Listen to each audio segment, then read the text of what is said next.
It really wasn't a bad run. Leader Fan Radio Network. Sorry, KFAN. And KFAN.com. 1 minute, 42 seconds past 3. That is Central Standard Time. Welcome back. It is a Thursday production of the Bumper to Bumper program on an exceedingly chilly weekday afternoon here in the Twin Cities of Minneapolis and St. Paul. My name is Dan Barreiro. I am the host of the program. Guardsy is, I believe, Dateline Columbus, Ohio today. He will be giving you live play-by-play on one of our sister stations of Golden Gopher women's basketball. They are playing at, I think, top 10 ranked Ohio State Buckeyes. So he is out. Brett Blakemore is indeed in. And Mr. Blakemore, I just got a text from our 3:30 in-studio guest. He has arrived early, so if you want to go get him at the vestibule and have him hang out in our lovely cafeteria, that would be outstanding. You are free to go, and I will just try to wing it until indeed you get back. Russo Radio is going to join us to talk plenty of hockey. That is scheduled for 4:30 after we wrap things up with our 3:30 in-studio guest, who happens to be former U.S. Attorney Andy Lugar, who is, he's free man again. No longer U.S. Attorney with the presidential election results. So we're going to chat about a lot of stuff with Andy today between 3:30 and 4:30. If you have questions or comments, get them in early. Bradshaw and Brian KFAN text line is 64686. That's 64686. How many in our audience are great Asteroid minds? And by the way, we will get to the Timberwolves debacle yesterday. They're back in action against slightly pluckier Oklahoma City, but all in good time. We'll get to it.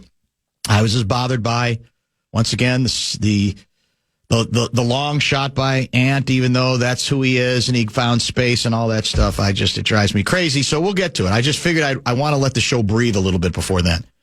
How many in our audience would classify themselves as great asteroid minds? Because I could use some help. The threat of a newly discovered asteroid has risen slightly in the past few weeks. This is according to an Associated Press story. As the world's telescopes rush to track its course, they maintain that the chance of any impact remains quite slim. New calculations suggest there's a 2% chance the space rock 2024 YR4 will smack Earth in 2032. They want us to know that also means there's a 98% chance that it will safely pass our planet. The odds of a strike will almost certainly continue to go up and down as the asteroid's path around the sun is better understood. And astronomers said there's a good chance the risk likely might well drop to zero. What is an asteroid? Asteroids are space rocks orbiting the sun that are considerably smaller than planets. Scientists believe they're the leftovers from the solar system's formation 4.6 billion, that's with a B, years ago. There are so many asteroids orbiting between Mars and Jupiter that this region is known as the main asteroid belt. How much tossing and turning does the average rube listening to this show do about the possibility of an asteroid one of these times hitting us? Because you feel like as big as the universe is, sooner or later, one of them's going to nail us. One of them's going to at least sideswipe us. And I've come to find out that scientists have identified the asteroids described in this case as the 5 most dangerous asteroids to Earth. Do you happen to know the names of any of them? Brett Blakemore, are you a great asteroid mind? I'm not. I prefer the ignorant bliss of just not knowing when they're coming. Probably better. Number 1 on the list is something called Bennu. Or is it Bennu? B-E-N-N-U. Mass, 74 million tons. That seems like a lot. Size, about a third of a mile. A little less than that. It was discovered in September 1999 The near-Earth asteroid Bennu currently poses the greatest risk of impacting our planet. But fortunately, not for some time. Bennu will make a close approach to Earth on September 24, 2182. What is it now? 2025. So that would seem to me to be one not worth even ranking number one. But I guess this is all done on the basis of closeness, not when they might hit. They're saying there's a 1 in 2,700 chance that the asteroid will strike our planet. And by the way, if it did hit the Earth, perhaps on September 24th, 2182, it would release the energy equivalent to the detonation of 1.4 billion tons of TNT, causing regional destruction but lacking the potential to cause global devastation. See, I just assumed, well, that's it, we're done. But apparently, if you're lucky enough to not be near it, it would only be regional destruction, not the end of the world as we know it. Number two, the second most dangerous asteroid to Earth is named 29075. And here's the kicker on this one. It was lost after its initial discovery in February 1950. Couldn't find it. How scary is that? You know, we're tracking this asteroid. We found it in 50, and then it went away. Couldn't find it anymore, which actually I would think would up the tension level about, well, how do you lose an asteroid? But it was rediscovered apparently in the year 2000. That one could hit us on March 16, 2880. So that's even later than 2182. None of us are going to be around for these, right? Unless, I guess, medical science changes a lot of stuff for you, Brett Blakemore? Unless you freeze yourself, I don't think so. That would be 75 billion tons of TNT, and that would cause a global catastrophe. Number three is something called 2023 TL4. And this one could hit us on October 10, 2119. And it goes on and on. The list goes. It's fascinating. I had no idea there were this many that we were tracking. But I guess that's your job. If you're a scientist, with this kind of work, you say, well, we got to stay on top of the asteroid possibility. We don't think it's a great possibility, but, there's a lot at stake here on the Earth. And then there's the question of, well, if they identify one that we're worried that this one's got a decent chance of hitting us, what do we do about it? Is there something, scientifically that is being experimented with? Is Elon Musk in on some project that would allow us to deflect said asteroid before indeed it hit us? Wasn't there, are you old enough to remember the comet Kahutek? No. You remember Kahutek? I'm thinking there's some folks in our audience who remember Kahutek. And what was Kahutek? I know, isn't it sad that I remember the name? I don't remember any players' names these days. The Kahutek comet that passed close to the sun towards the end of 73. Oh, yeah. Yeah. Early predictions of the comet's peak brightness suggested it had the potential to become one of the brightest comets of the 20th century. Why was that a big issue back then in 1973? There was a reason. I know it. But I'm wondering my guess is there are people who worry about these sorts of things. And they're probably people who are prone to worry in general, And again, from the science fiction standpoint, my guess is it's just the curiosity factor or the excitement factor. I mean, you feel like you're living a real-life science fiction motion picture, right? That's what you're looking for. There was a film made, I want to say it was the early 60s, based on a book, called When Worlds Collide. And the bit was I don't know if that was an asteroid or another planet or something was going to just knock us, collide with us. And it was, we're not going to survive. So the bit was, here's what we got to do. We got to build a rocket ship, and we're going to take a select few people. Imagine the competition to get on that spaceship. Think about it. Because that's your only shot to continue to live. And it was, we're gonna go to another planet, try to find another planet that might be inhabitable, because Earth is no longer going to be inhabitable. So I'm assuming for science fiction buffs, they're fascinated with this stuff. And there's something exciting about it. But are there people out there, let me know via the 64686 Bradshaw and Brian KFAN text line, are there people who actually obsess over this and just assume that, well, just because one hasn't hit us in forever, that doesn't mean that it can't happen? And as a couple texters have said, the ones that scare me are the ones we don't even know about. That's the kicker, right? I mean, our science in this regard has improved dramatically, but are there such things as cloaked asteroids, phantom asteroids that we just haven't identified, we haven't found yet, that might even be more likely to nail us?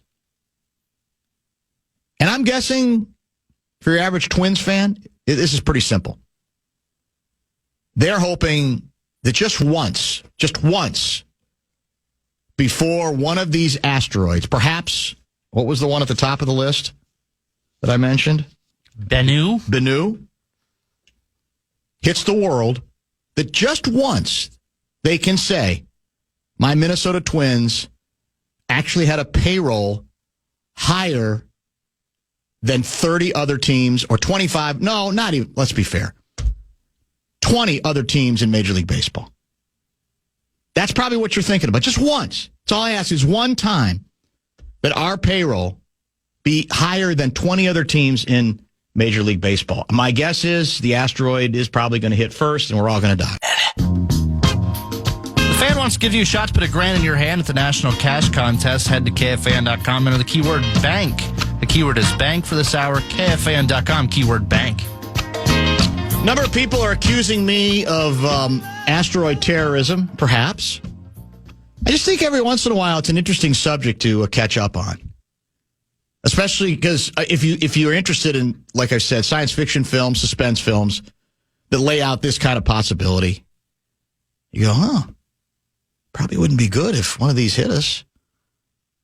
To all the Mars-obos out there who want to skirt off to the red planet with Elon, you should know there are more asteroids that reach the surface of Mars due to its proximity to the asteroid belt and its thinner atmosphere. I'm a big Earth guy myself, so I'll keep on keeping on with the 2% chance of impact. That's flim-flam guy.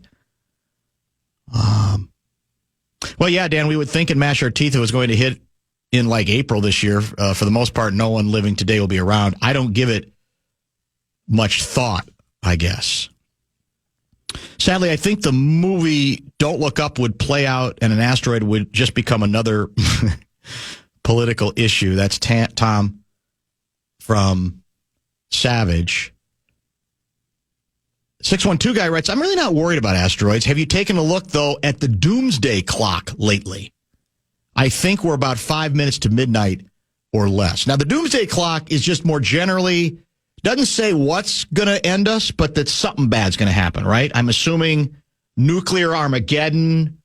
Isn't that what the doomsday clock refers to? Just that we're headed for, mutual mass self-destruction. But somebody will tell me if the doomsday clock is something else. I'm sitting here listening and wondering, writes Dan Minnesota, where Dan was going with this astronomy terrorism. Remember, I'm a science teacher, but the payoff was well worth it. Well, I have to admit, I'm not sure I kind of knew where I wanted to end up. I didn't know exactly when I would get there, though. Another person mentioning Don't Look Up. Leonardo DiCaprio and many other big Hollywood names are in it. Very funny and well worth your time to watch. I'm not familiar with that motion picture.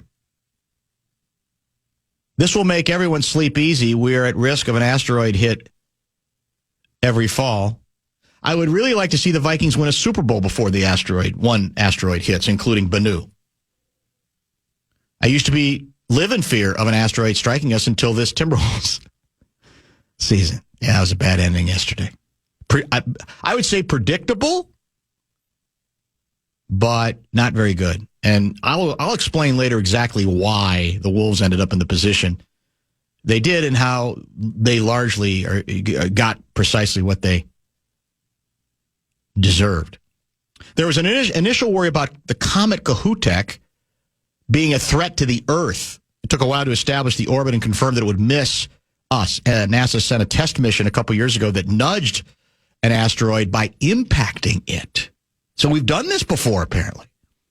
Word is that Mark Laurie, writes Charlie from Prior Lake, is designing Tolosa to withstand any comet's impact.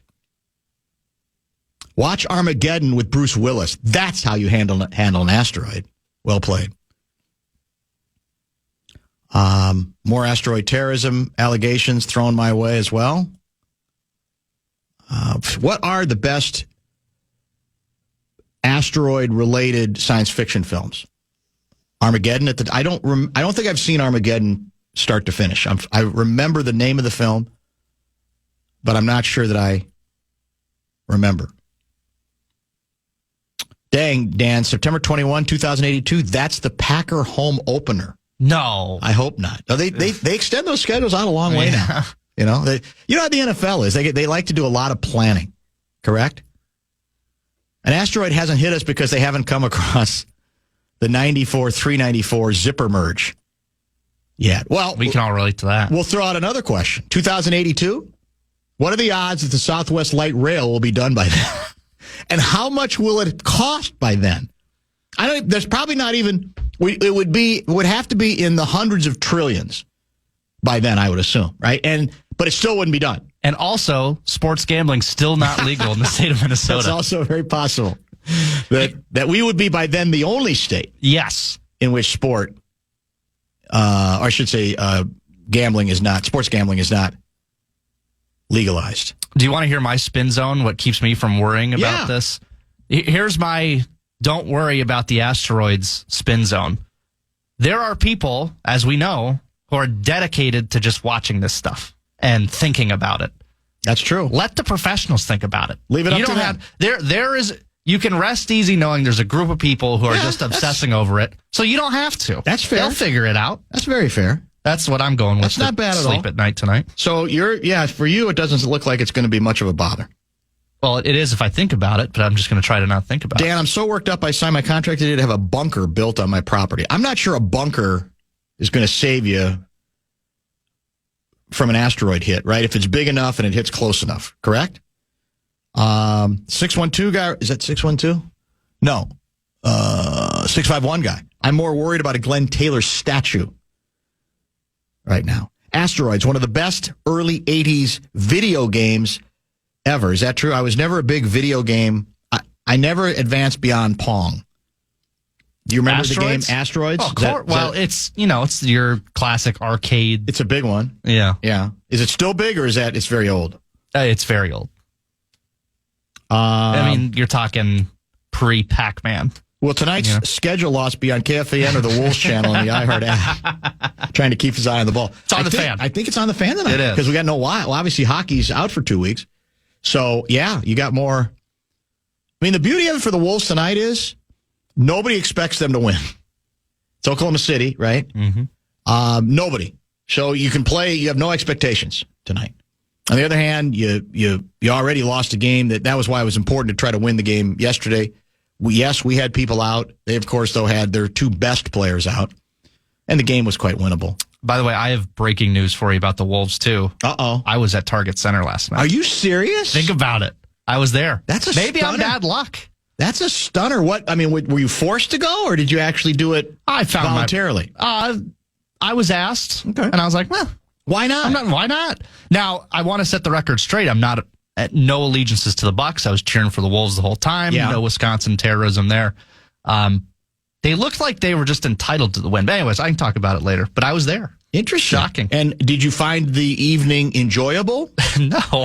None of it? You were completely bored with all of it? Well, it just wasn't a good game. Well, no, it wasn't. Yeah. It wasn't a good performance. It looked like they thought they we're entitled to the win. Yeah, because that Giannis and Dame were out, so therefore we must win. It was sloppy. Yeah, it was extremely sloppy, and they pay the ultimate price for it, and that's why I have I don't feel sorry for them at all. That Ant got the shot he wanted, and every time he takes it, he thinks it's going to go in, which we know. We get all of that. Somebody had this morning his clutch stats at the ends of games, I think, last 30 seconds with a chance either to put his team ahead or tie. And I'll look it up, but I believe it was something like 2 for 22. And my guess is most of those shots were outside shots. Steph Curry is the greatest shooter of all time. Anthony Edwards has more three-pointers this year than Steph Curry. Anthony Edwards is not Steph Curry. Steph Curry took all those shots primarily because that's most of what he could do offensively. Anthony Edwards is built to destroy people going to the basket. Although, based on the same numbers, he's actually not a very good finisher around the rim, which I've talked about before. I'd still rather take my chances seeing if he can draw free throws. At the very least, I'll even take the mid-range. He retreats for that shot. He's not a good enough shooter yet to do that as automatically as he does. And he could have missed a mid-range. He could have lost the ball on the way to the basket, right? I get all of that. But I'd rather see him take the chance and perhaps get to the free throw line, because that's when he's at his best. He had that stretch where he was doing that almost, every other possession. There's got to be more of that. Let's break now so we have a full hour with our next guest, former U.S. Attorney Andy Lugar, got here early today, and we're looking forward to our visit with him. If you have questions or observations, hit the Bradshaw and Bryant KFAN text line. That is 64686. Wild Wednesday is sponsored by Jim Beam. The official bourbon of the Minnesota Wild are here all season long. Listen every Wednesday through March for your chance to win tickets.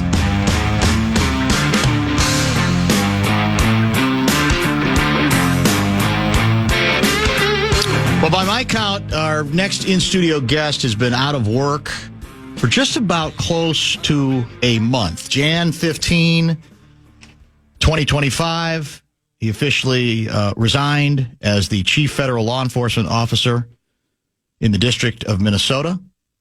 U.S. Attorney Andy Lugar, kind enough to join us in studio. Welcome. Good to see you. Thanks. Are you bored yet? Well, let's see. At 12 o'clock on Tuesday, I went to see the Bob Dylan movie for the second time. There were 3 of us in the entire audience.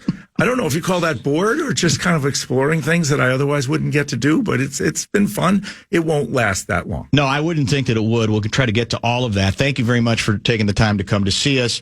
I'm assuming that if you go to see a motion picture a second time, you kind of liked it. Is that fair to say? Yeah, I'll see this one, dare I say, a dozen or more times. What did you... I still haven't seen it. The reviews have been very good. What struck you about it? Well, it depends. I mean, if you care deeply about that time period, about what Dylan was doing between 61 and 65, and what was happening in music and his role in all of that, if you care about that, and you should, then you want to see the movie and you want to see it a lot. I mean, if you care about the fact that Al Cooper sat down at an organ and invented a riff that'll live on forever, which you should care about, then that's a movie you want to see a number of times. You are a big music guy in general, would you say? My family would say so, yes. For sure. Yeah. And what are we talking wide variety of genres? You No. stick to one or two? Yeah, I'm pretty much. Okay. So it's Dylan, Beatles, Stones, Springsteen. Nothing. I mean, you're supposed to freshen it up. That's what they tell me when I talk about groups from that period. So you're okay not freshening it up. I really am. There are other people who can freshen it up. My daughter was explaining to all of us the Super Bowl halftime show. Ah, yes. And God bless her, and God bless people who have freshened it up. I'm not freshening. You're not. You're stuck in the past. And what is it fair to say you think they did a good job capturing part of the Dylan story? And what part? Yeah, I think they did a great job. So, there are inaccuracies if you study this, and John Bremas wrote about it. Yes, we just had him on the other day. Okay, so they made it into a fictionalized account, but the actual story and the facts of what happened are fascinating.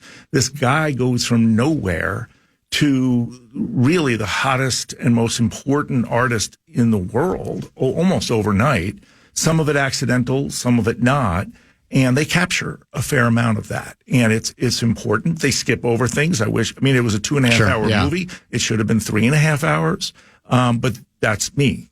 So the actor, his name is now escapes me, who plays Dylan. Yeah. Good job, you think? Great job. And just, to go forward, they're doing a similar movie about Bruce Springsteen, based on a book also. And it looks like kind of similar, really studying the music, studying the characteristics. Obviously nobody can play Dylan like Dylan, but this was, and it was better the second time. And I, saw a few things that I hadn't seen the first time. I've written about this, to my family and friends in case they've missed any of it, which they shouldn't. And hopefully, look, if you don't care about this, if what you care about is studying why the Vikings lost 4 Super Bowls, which I do too, then you should study that. But this is something really worth paying attention to. So, well, good. I didn't even expect us to go down this road, but I'm glad. None of this has anything to do with my being U.S. attorney. No, but that's good. No, that's good. Any way we can flesh things out, I think, is actually helpful for us on this show for sure.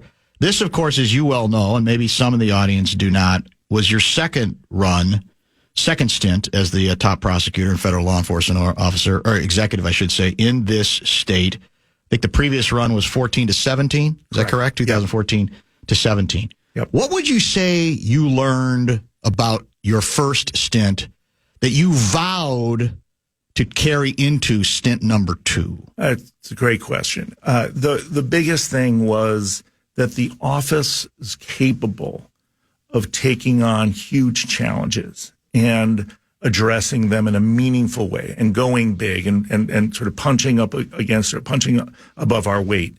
And I saw that with the ISIS cases we did in my first term, and of course with the Jacob Wetterling case, how we could take on a real challenge and conquer it. And so coming into the second time with violent crime being where it was, what I said in my interviews with the White House and the Department of Justice and all the vetting process was, I'm going to take those lessons and take that power of what I thought the office could do and bring it to bear on the violent crime challenge in particular. And that had never been done in Minnesota before, in part because we didn't need to. Right. Because violent crime just hasn't been a big part of our fabric. It was, and I thought we could make a difference by taking it on. How did you become as aware as you were of those issues having changed to the degree they have? Was it just looking around? Was it reading stuff? Was it other officials, people in government that you talked to who said, we got a problem here? How do you come to this place? So the moment after the election, when, my name started getting mentioned as somebody who might be vetted for U.S. attorney, I got flooded with phone calls from people who knew me in law enforcement and from community leaders. And every single one of them wanted to talk about violent crime. And that was completely different from where we were during my prior time. And there's almost a year before you become U.S. attorney when people are talking to you. And it made it clear to me that if I was going to do this a second time, I clearly had to put the power of the office behind addressing violent crime. And people may or may not know this. That was not my background. I was a white-collar prosecutor most of my career, both in Brooklyn and in Minnesota. My big cases were white-collar cases. I understood violent crime. I understand how to prosecute it, but that was not my forte. And so any thought that I had, we're going to come back and we're going to do this, that, or the other, it changed, and it became very much a violent crime focus. Now, that changed again right before I started when the Feeding Our Future case burst onto the scene. And so obviously I had both to contend with. But this was something I knew we were going to take on in a big way. Were there people who said to you, we want you to take this on, but we're scared if you do? I mean, the history in this town is fairly well established post George Floyd. And the sense I've had, especially from some Democrats, is we want some of this stuff addressed, but we're really worried about blowback if you actually do in an aggressive fashion in a town where there's obviously so much built-in sensitivity when it comes to any form of law enforcement. Yeah, they didn't say that to me. Now, in part because they were telling me, you go first. So it's a lot easier to tell somebody, if there's blowback, enjoy that. But nobody said to me, gee, we're worried about it. They said, we really need this done. And the law enforcement folks and the community leaders who are most affected all said to me, we need this. Now, was it in the back of a lot of people's minds? We don't know how this is going to play out. We don't know if there'll be blowback. I don't know. But I thought if we just did it the right way and we were honest about it and forthright about it, then we wouldn't get that blowback. And in fact, we didn't. You got very little, correct? Almost none. Early on, something in the Star Tribune, somebody asked me, well, aren't you going to hear about we're doing too much of this or doing too much of that? My answer at the time, and I think it made it into the paper, was, look, we got to look at each case individually. We're going to focus on the worst cases, the most violent offenders, the repeat offenders, those with automatic machine guns running around the streets of Minneapolis. And if you have a concern about a particular case, if there's somebody you think, gee, that case was wrong, I want to talk about that because we're all capable of making mistakes. We're all capable of taking on a case. But don't talk to me in general about, violent crime is up. Law enforcement clearly needs to intervene. We clearly need to step up. Talk to me about a particular case, and no one ever did. Where do you start? Let's say even with the carjackings, which became a big emphasis with you. When you're going down that road, what do you learn? I mean, what are the key to try to get a handle on it or to improve the situation in that particular situation? What's the key? What did you know about it from the beginning? What either made it difficult to attack? What stands out to you looking back? So I'm going to be real honest because we're sitting here in this wonderful place. I knew nothing about carjacking before I started. I'd never prosecuted a carjacking case. I didn't even know there was a federal carjacking statute until one of the prosecutors in the office sent me the statute, which is very short, and said, here's your tool. So I looked at the statute. The numbers were off the charts. We went from basically no carjackings to 650 carjackings in Minneapolis alone in 1 year. And so I knew we had to take it on. I didn't know how. I can say that now because I've learned, I think, as much as you can learn about this as possible. So I did what you would do. It's pretty common sense, like anything else. You sit down with the people who know, and that's the police, the FBI, the ATF, the people who actually know this. And you call places where they've had a carjacking problem forever. So, Philadelphia has had a carjacking problem forever. I quickly became friends with the U.S. attorney in Philadelphia. How are you doing this? What do you do? And you learn the tools and the tricks, and you learn how hard it is, by the way, to track these cases down, how much work goes in behind the scenes, particularly with analysts from the Minneapolis Police Department who study the cameras and track the cars. That's what I learned very, very quickly. And I stood up in May. I started at the end of March. I stood up in May and I said, we're going to take every violent carjacking with an adult offender, because that's what we do, that we possibly can. And the floodgates opened up and the cases started coming, and we did them. You say adult cases. So what happens to, because I felt like a lot of these cases end up being obviously adolescents, younger kids. So what happens to them, to those cases? Right. So cases involving juveniles go to the state system, the county attorneys, and they're capable of taking those on, and they do. They have a whole section for juvenile crime. The federal system, almost no juvenile crime is prosecuted in the federal system, and there's a reason for that, and there are laws and rules, and we would do maybe one a year, if that. The federal system, when it comes to adults, then presumably you have there's greater teeth potentially to prosecuting and convicting, correct? That's the key to this? Absolutely. And it's also immediate consequences, because if you're committing violent crimes or alleged to have committed violent crimes, you're arrested, you're indicted, you're brought before a magistrate, you do not have a right to bail. And more often than not, violent criminals are detained right away. And they know that on the street. And we talked to a lot of the defendants, people we prosecuted. They know the difference between the state system and the federal system. The state system is incredibly important, far more important than the federal system, because they take so many cases and they're so much larger than us. and there are county attorneys in every county. Federal system can do certain things and do it very, very well and very effectively, but bring those immediate consequences and certain sentences. What was the early in this effort, the greatest challenge that you look back on to sort of maybe get the ball rolling, to get the momentum in the direction you are seeking? It was to convince law enforcement I was serious. So it's one thing, and people have now admitted this to me, agents and cops afterwards. A couple of cops very sheepishly said to me, I didn't believe you. People talk about this all the time. I didn't really believe you're going to do it. You're a nice guy. Whatever they said. I'm not really that nice. but we didn't, people talk this way all the time. Yes. So it wasn't until we worked with them hand in hand, bringing in these cases and prosecuting them, and then doing them the way I said we were going to do them, that then it really started to roll. So you say, see, here we go. Here's case A, case B, case C. Yeah, I didn't say C. No, I'm sure you're a little more deft with your touch than that. Right, you would say that. I probably would. Yeah, I'm a little less subtle. What I did is I said, just watch us and look at my reputation from the past, because I do what I say I'm going to do. And then we just started doing the cases. And so I'd sit down with police departments and say, what do you got? What are you looking at? What are your carjackings? What are your violent offenders? And kind of drum up business almost. And it took a little time. People looked at you funny, but we did it.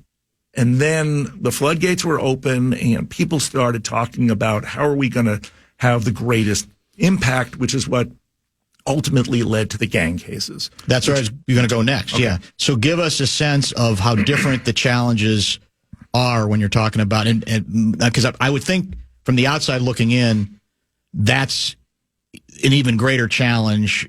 Getting inside that network would be even tougher than trying to deal with the carjacking issue. What do you think?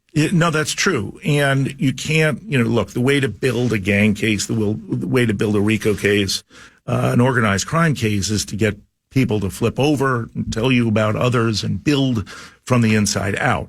You can't do that when you first start. There are very few people going to talk to you about murderers who are organized and retaliatory. So you got to build it on paper, and you got to build it with what you can, a little video evidence, some phone evidence, tracking evidence, and you build those the tough way. But then you announce them, and you make it clear you're going to try them, and you're going all the way, which we have done. And people slowly but surely start to peel off. You get some cooperators, and then it builds. And so that's kind of the way it happened with the mob in the 80s and 90s, and that's what we were doing here. And RICO is part of this story, correct? It's fascinating, Dan. We just don't have a history of doing this in Minnesota. But even before we brought the RICO charges, I would be out talking to kids in high schools and talking to community leaders. And there's one particular meeting that Chief O'Hara and I had at high school. And I'm talking about our crackdown on violent crime, and I'm talking about what we're doing, and you don't want to be a part of this. And, that's the message the teacher wanted me to bring. And O'Hara's standing next to me, and a kid in the back raises his hand, and he says, my name is so-and-so, and I'm in 10th grade. I'm like, okay. And he says, I don't get why you don't use the RICO statute. And I said to him, when I was in 10th grade in Cresskill, New Jersey, of all the things I would ask a visitor to my class, RICO was not one of them. So good for you, and I got a job for you, but you got to graduate from high school first. But people know about this. And it came up at a community meeting with a former gang leader who had been in and out of prison. And he said, I never understood why, the feds in Minnesota didn't use the RICO statute. And I just said, stay tuned. So you came, I think, armed with the possibility that this was what you were going to use in this battle. How did you come to that place? Who else was involved in that process? A lot of people. So it's fascinating because, we're going to talk about Democrats and violent crime. Democrats get a bad rap on crime, and we'll talk about that. My first trip to Washington, I get appointed in March of 2022. I announced my violent crime strategy in May of 2022 with all of the law enforcement leaders together. This is our strategy. And then I get called down to Washington to meet with Merrick Garland, the Attorney General. And I'm going to be on a committee that's going to, quote unquote, advise him. I don't know how much of that we actually did. But advise him. It's called the Attorney General's Advisory Committee. And we're at dinner, and he says to me, so what's all this violence going on in Minneapolis? And we start talking about it and how I want to take on gangs. And he says, why aren't people using RICO the way we used to? And that's what I wanted to do. So I said, tell me what you're thinking. And he started his career as a gang prosecutor in Washington, D.C., using RICO. And we talked about the difficulties of doing so. You have to get clearance from the Department of Justice. There are experts in the Department of Justice. And he said, well, go fix that and report back to me. And that was sort of like the light bulb going off. This group of leaders in the Department of Justice want us to do this. And they want us to figure out a way to do it better and to do it. So then he appointed me to a committee, the Violent Crime Subcommittee of all the U.S. attorneys. And we just sort of tracked everybody's best practices, how to do this, how to improve relations with the RICO clearance people in Washington. We worked on that for over 2 years and got it to a great point. That made it a lot better. And I asked them, the Washington RICO experts, I asked them to send me lawyers. I said, I've got willing people, I've got eager people and good law enforcement who want to do this, but we don't know necessarily how. And they sent me a series of lawyers who sit in the RICO rooms that we have at the U.S. Attorney's Office, working side by side, indicting the cases. They'll try the cases. They're part of our office now, and it's a huge boost. And then they started doing that around the country with different offices who wanted it. For those who are not familiar with the term, when we say, RICO laws, what does that refer to? That's the racketeering statute that makes it a crime to engage in an enterprise, and then the enterprise, criminal enterprise, engages in certain acts: murders, extortion, gambling, prostitution, drug dealing. That comprises racketeering. And if you have a certain number of those acts, you carry it out on behalf of the organization, the enterprise, you're guilty of what's called RICO conspiracy, which carries very severe penalties. And what you can do as a prosecutor is charge 4, 5, 10 murders all in one case. And everybody, even if you're not the shooter, everybody gets caught up in that case. It's a very powerful way to take down an entire organization. I saw it. I was not a mob prosecutor. I did a mob case, but I was not a mob prosecutor in Brooklyn. But I saw how that dismantled the mob families. And that's what I wanted to do with the highs and the lows, in particular in Minneapolis. What goes into getting inside these gangs to get the goods on them, to give you the chance to use these powers that people in Washington are saying, yeah, go for it? You almost always need a cooperator or two. You need somebody who was in the gang to testify against the gang. It's in the ISIS case, we had 3 main cooperators who were part of the ISIS conspiracy, stepped out, told us everything about what was going on. That's what you need in a gang case to bring a RICO. You need at least 1, more often 2 or 3 cooperators. I assume that's not always easy. No, it's very tough. But here's the pattern. If you start bringing these cases, you start indicting people on serious violent crime cases, and you offer them the opportunity. Look, we're going to build a RICO, and you're either going to be on the defendant's side of the RICO, or you're going to be testifying. You got a choice. A couple of people will take that choice and save their lives, reduce their time in prison, and help us make the case, and then win the conviction, which is what has happened already with the first RICO case that we tried last year. Is it when you are going down, as it's happening, going down this road, how fearful are you about reprisal? You're the voice. You're at the top of this food chain. Do you allow yourself to think about those things? Do you dismiss them? Do you have incredible security? How's that go? How did you deal with it? I had no security. We don't have a tradition of that in Minnesota, and so I did not concern myself with it. We had 1 death threat during the ISIS case and got some security, and we caught the guy, and he went to prison. Those days, I'm not really. I wasn't fearful. That's more for the movies. I mean, it's not. It happens, and people need to be careful and keep an eye out. And I'm not poo-pooing it, because I do have friends who had security when they were doing mob cases, but it didn't present itself as an issue for me. No. I had friends who wouldn't come to my house for dinner, Dan. I mean, I'm kidding. I believe it. I never have people, different people. Yeah. Well, you strike me as somebody who's, I'm going to do the job and I'm going to deal with it, but I wouldn't be surprised if there were a few people that say, I ain't going to Andy's house until he kind of clears, gets past this.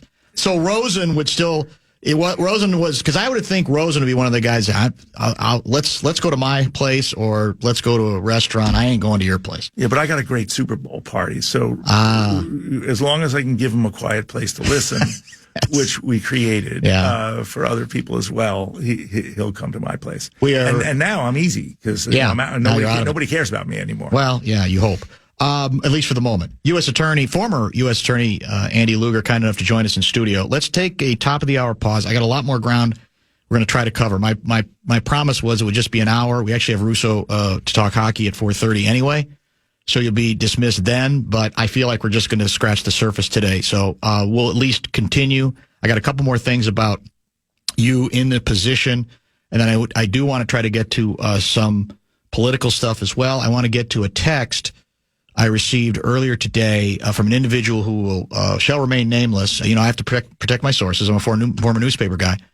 When he became aware that you were going to be on today, that I want to run by you as well. And if you have questions, we'll try to include those from the audience. There's already some good snarky ones. Oh, great. Coming in that you may or may not like.